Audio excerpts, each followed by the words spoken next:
বর্তমান দুর্নীতিগ্রস্ত ও মেধাহীন রাজনৈতিক পরিবেশে এক দুর্লভ ব্যক্তিত্ব মাওলানা মুহাম্মদ মামুনুল হক। একদিকে দীর্ঘ ৩১ বছর বুখারী শরীফের মুহাদ্দিস, অন্যদিকে বিশ্ববিদ্যালয়ের ইকোনমিক্সের শিক্ষক। আধুনিক ও দ্বীনী শিক্ষার এমন শ্রেষ্ঠত্ব তাকে নিয়ে গেছে অনন্য উচ্চতায়। এই পাণ্ডিত্য ও সমৃদ্ধ পারিবারিক ঐতিহ্যই তাকে দান করেছে অদম্য সাহস এবং যে কাউকে মেধার লড়াইয়ে চ্যালেঞ্জ করার সক্ষমতা। জ্ঞান, রাজনৈতিক দক্ষতা ও আপোষহীন চারিত্রিক দৃঢ়তাই তাকে করে তুলেছে শোষকের আতঙ্ক এবং ইনসাফকামী মানুষের প্রিয় নেতা। মুসলিম প্রধান এই বাংলাদেশে মেধা, যোগ্যতা ও সততার সমন্বয়ে তিনি এক অপ্রতিরোধ্য আদর্শিক নাম। So let me take you back to 1973, যেখানে ঢাকায় এক অনন্য ইলমি ও বিপ্লবী ঐতিহ্যে জন্ম নেন মাওলানা মুহাম্মদ মামুনুল হক।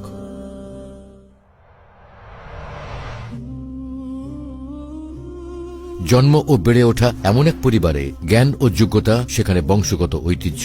পিতা শাইখুল হাদিস আল্লামা আজিজুল হক রহমতুল্লাহি আলাইহি ছিলেন বিশ্ববরেণ্য মুহাদ্দিস, বুখারী শরীফের প্রথম বাংলা অনুবাদক এবং ঢাকা বিশ্ববিদ্যালয়ের ভিজিটিং প্রফেসর।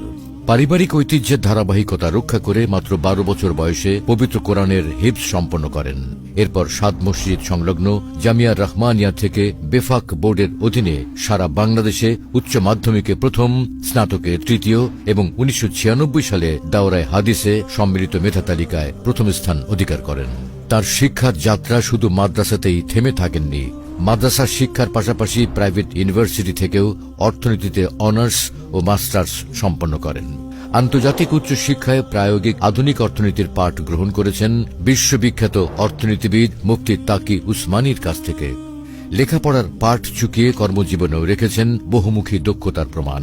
একদিকে দীর্ঘ ৩১ বছর জামিয়া রহমানিয়া আরাবিয়া সহ বিভিন্ন প্রতিষ্ঠানে হাদিসের সর্বোচ্চ কিতাব বুখারী শরীফের অধ্যাপনা করেছেন, অন্যদিকে প্রাইভেট ইউনিভার্সিটিতেও অধ্যাপনা করেছেন দীর্ঘদিন।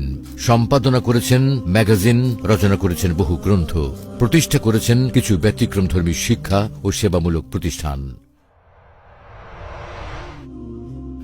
মাওলানা মামুনুল হকের জীবন কেবল আরামদায়ক লাইব্রেরিতে কাটেনি। তার জীবন গড়ে উঠেছে গণমানুষের সাথে কাঁধ মিলিয়ে রাজপথের মিছিলে আর জালিমের কারাগারে। রাজনীতির হাতে খড়ি হয় বাবার হাতে। ১৯৯২ সালের বাবরি মসজিদ লং মার্চ, ২০০১-এর ফতোয়া বিরোধী আন্দোলন, ২০১৩-এর হেফাজতে ইসলামের আন্দোলন, ২০২১-এর মোদী বিরোধী আন্দোলন এবং ২০২৪-এর ছাত্র জনতার বিপ্লব, সব জায়গাতেই ছিল তার অকুতভয়, সাহসী সাংগঠনিক ও নীতি নির্ধারণী ভূমিকা। আপোষহীনতার দায়ে ২০১৩ এবং ২০২১ থেকে ২৪-এ তাকে কারাভোগ করতে হয়। বাবরি মসজিদ ভাঙার প্রতিবাদে বাবরি মসজিদ প্রতিষ্ঠা, রাজপথে বুখারীর দর্স, ২০২৪-এ ছাত্র জনতার বিপ্লবে লাশ নিয়ে মিছিলের ঘোষণা, এসব সাম্প্রতিক কর্মসূচি তার রাজনৈতিক বিচক্ষণতা ও প্রভাবের উদাহরণ। বর্তমানে তিনি দায়িত্ব পালন করছেন বাংলাদেশ খেলাফত মজলিসের আমির হিসেবে এবং ২০২০ সাল থেকে হেফাজতে ইসলাম বাংলাদেশের যুগ্ম মহাসচিব হিসেবে দায়িত্ব পালন করছেন। অধ্যাপনা ও রাজনীতির পাশাপাশি তিনি একজন দরদী সমাজসেবক। রোহিঙ্গা সংকট থেকে শুরু করে ভয়াবহ বন্যায় আর্তমানবতার সেবায় তিনি সবসময় অগ্রণী। শাপলা স্মৃতি সংসদ প্রতিষ্ঠার মাধ্যমে শহীদ পরিবারগুলোর পাশে দাঁড়িয়েছেন দায়িত্বশীল অভিভাবকের মতো। ধর্ম, বর্ণ নির্বিশেষে ইনসাফ ভিত্তিক সমাজ প্রতিষ্ঠায় তার লক্ষ্য। মোহাম্মদপুরের মাটি ও মানুষের সাথে বেড়ে ওঠা আধিপত্যবাদ বিরোধী সুযোগ্য ও আপোষহীন এই নেতা জাতীয় সংসদ নির্বাচনে প্রতিদ্বন্দ্বিতা করছেন ঢাকা ১৩ আসন থেকে। জনমানুষের নেতা আপনার দুয়ারে। সন্ত্রাস আর চাঁদাবাজি মুক্ত ইনসাফপূর্ণ মোহাম্মদপুর গড়ার সিদ্ধান্ত নেওয়ার সময় এখন আপনার।